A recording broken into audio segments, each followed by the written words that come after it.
Howdy, howdy. Welcome back to another episode of We Talk Sports, presented by We TV.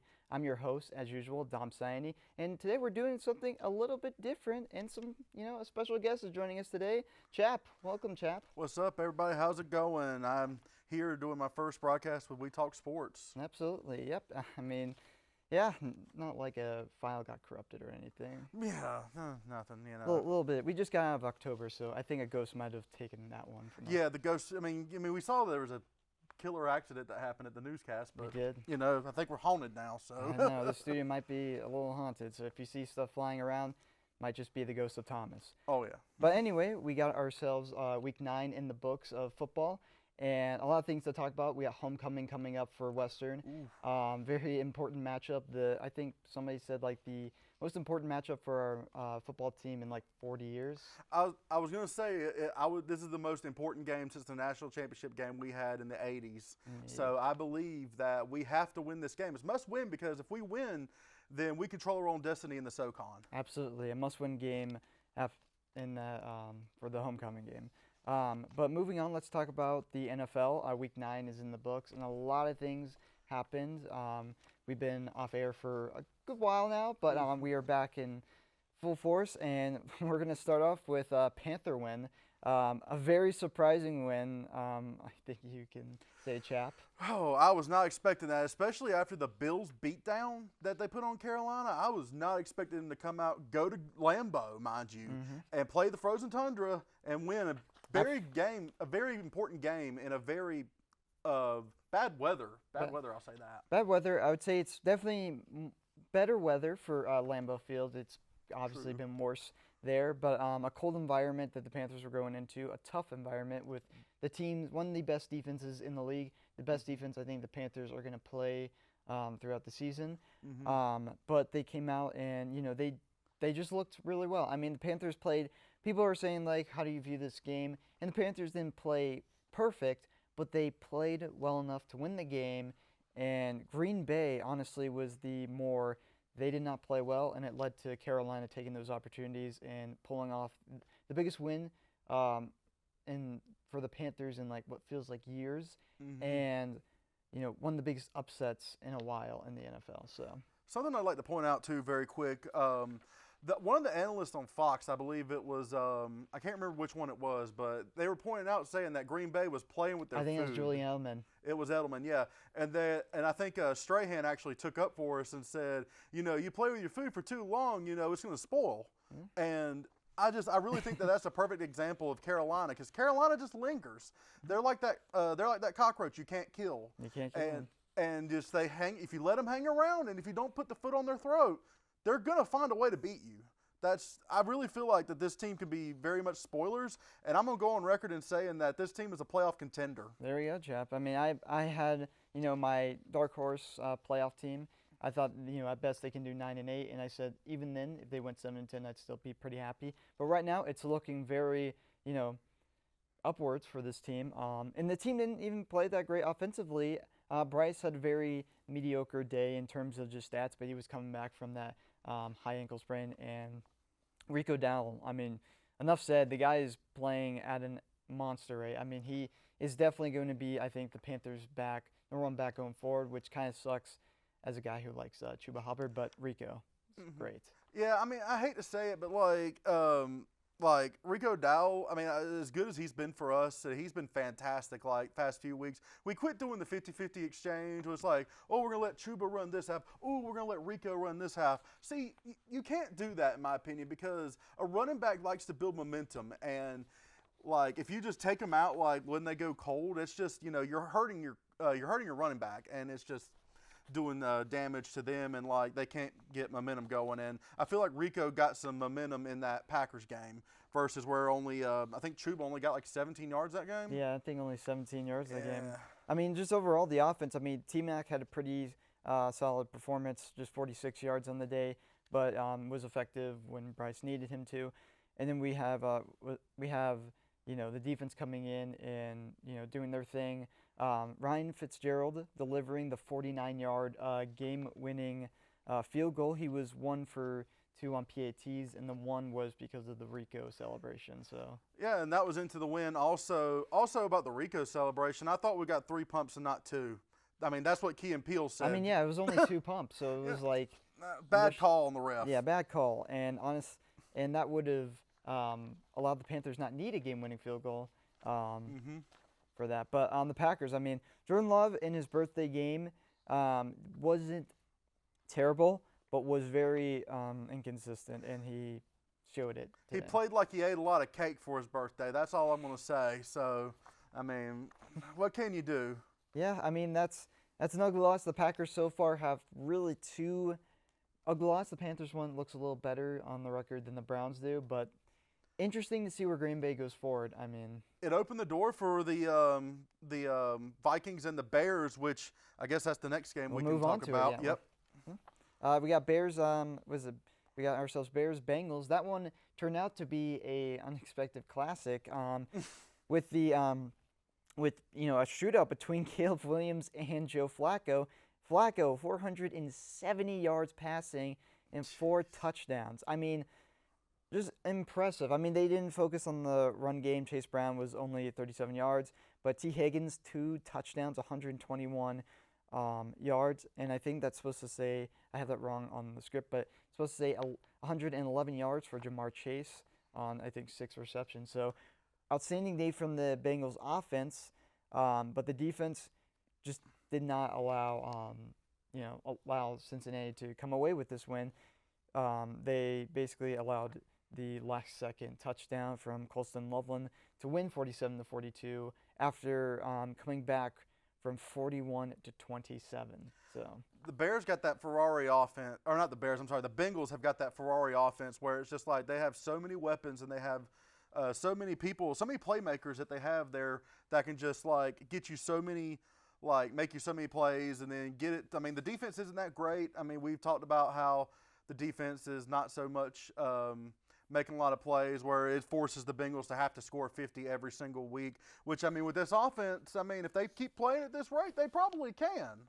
So, I mean, they got 47. So, against the Bears, I mean, the Bears played a good game, too. I mean, Caleb Williams, 20 for 34, 280, I'm sorry, with 3 touchdowns. Yeah. I mean, he played pretty good. Yeah, played pretty good for the Bears. It was interesting. I'm seeing more progression from the Bears, which, if you're a Bears fan, you got to be excited for. Because the trend was if they lost this game, this would have been the same result as last year, where after that kind of weird loss to Washington, they fell apart. But this time around, it looks like that Ben Johnson, which is kind of expected, has, kind of changed the culture there in Chicago. And it looks like that they also are in the race to possibly be in the playoffs. We'll see how that goes, though. They closed the gap, that's for sure. Absolutely. But moving on, staying in the North, the Battle of the North, we got Vikings-Detroit. A very interesting game. Detroit, I don't know how they lost this game. They were winning in most of the stats categories here. Jared Goff played a pretty safe game in terms of not throwing the ball in harm's way, not turning it over. The only turnover of the game for the Lions was the David Montgomery fumble. And yeah, it's interesting because the Vikings, with J.J. McCarthy now back in, played a very, I'll say solid game for coming back from injury. But overall, not really one that I'm too impressed by. But the Lions just found a way to lose this game. Disappointing for the Detroit fans because that was their chance to really close in on the Packers lead. Because Packers blew that game against Carolina, which everybody, I think they were 2 touchdown favorites against Carolina. Oh yeah, they were. So they kind of missed an opportunity there to close that gap and try to win the North because that's going to be a competitive division. Oh, absolutely. And I mean, right now they're within reach. They have a game in, and with the Packers playing the Eagles next week, it's going to be tougher for them to, I would say, lead the division. I think Detroit has a shot at leading the North going into next week. But moving on from that battle, it was honestly a really fun game. We're going to probably talk about the game of the week so far. Kansas City Chiefs at the Buffalo Bills. Whew, that was a pretty good one too. Yeah, I thought that Mahomes was going to pull off some devil magic there at the end, but it turns out that the Bills got it done. Well, yeah, the Bills got it done. They're usually really well against the Chiefs in the regular season.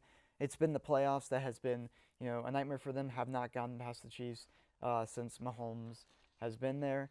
And right now, it looks like the Bills are right now the kind of team to be in the AFC. I mean, there's the Patriots as well, but in terms of what I trust, like a team that's more, not young, more experienced like the Bills. I mean, this is the team going forward. But overall, it was honestly a perfect day for Josh Allen. I mean, we can talk about it, but Josh Allen was 23 for 26, 273 yards, a passing touchdown and 2 rushing touchdowns. So he matched his incompletions with touchdown passes.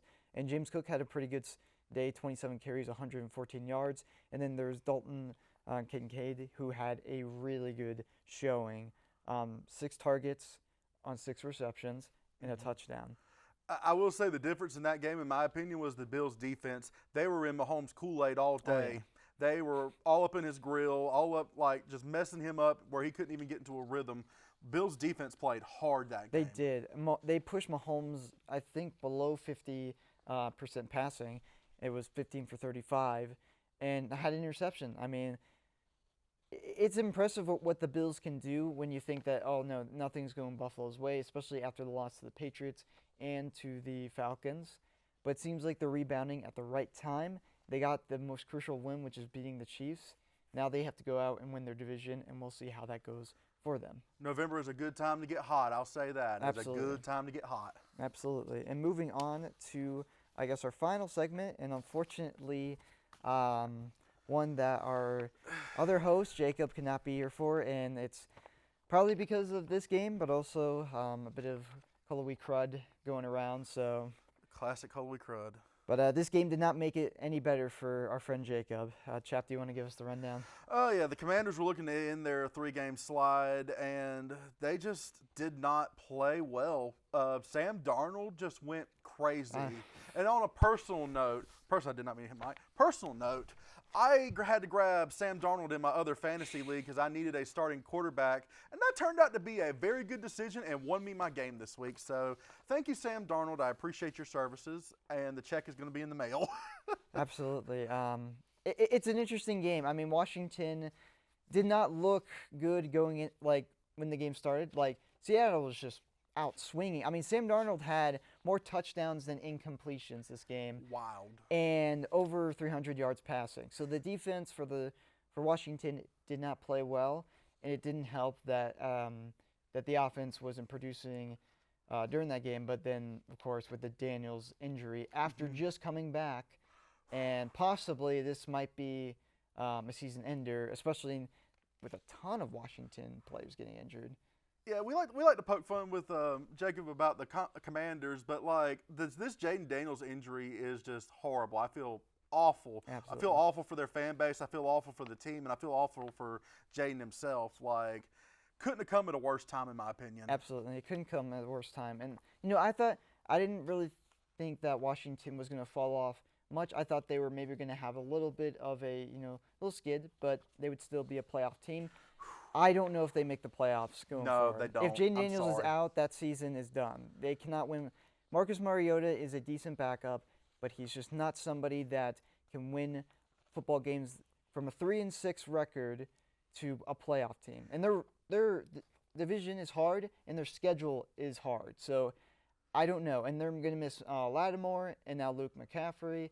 Ooh. Yeah, it's not looking good for Washington. So we'll see how it goes. Hopefully Daniels, it's not too severe, but it's not looking good at the moment for Washington. But overall, great win by Seattle and a terrible game for Washington, not just because they lost, but because of the aftermath. Darnold got all 4 of his touchdowns in the first half, too. I wanted to throw that out there, too. That's insane. That's insane. But moving on to our couple of our last segments, we're going to go through this, but we know WCU football is doing really well this year. They are right now, was it 5-0 in the conference? 5-0 in the conference. I mean, we're looking good. We haven't lost a game since Teron Dickens have come back, so I'm feeling pretty good about this team, especially going into our big matchup on Saturday. A big homecoming game is going to be loud, needs to be raucous. Well, like, this is my plea to every Catamount out there. Come on down to the field and get loud and come cheer us on, because this is going to be the biggest game of the season. We have to. This is a must-win game for us. Absolutely, a must-win game against Mercer. But it's been Tehran. I mean, he's been absolutely electric. You'll probably see a stat board right here showing all of his stats right now. But I mean, incredible. Just what he does. Of course, that Wofford game, since we talked about it, the Wofford game, the record-setting game with 46 completions, setting an NCAA record that I don't think will ever be touched. But it's been interesting. We'll see. Malik Knight and others have been playing really well on the other side. And then, of course, our defense, it's been very hit or miss, a bend but don't break unit. It's going to have to be a lot of that going into this game against Mercer. But we're going to see how it goes. Obviously, you got a ton of players here. I mean, Hayward McQueen and Jordan Thompson to headline the linebacking core. You got Caleb Fisher and Samari Dukes as players to also headline the secondary. So we'll see how well that goes. They just got the win against Chattanooga, a tough environment to play, but we'll see how that one goes. That Mercer quarterback's a gunslinger too.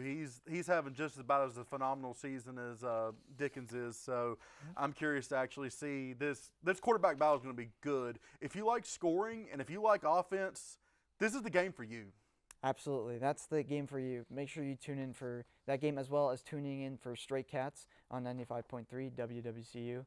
We will be doing that 30 minutes before the game starts, our pregame show and our halftime show during halftime, and then our postgame show once the game is finalized.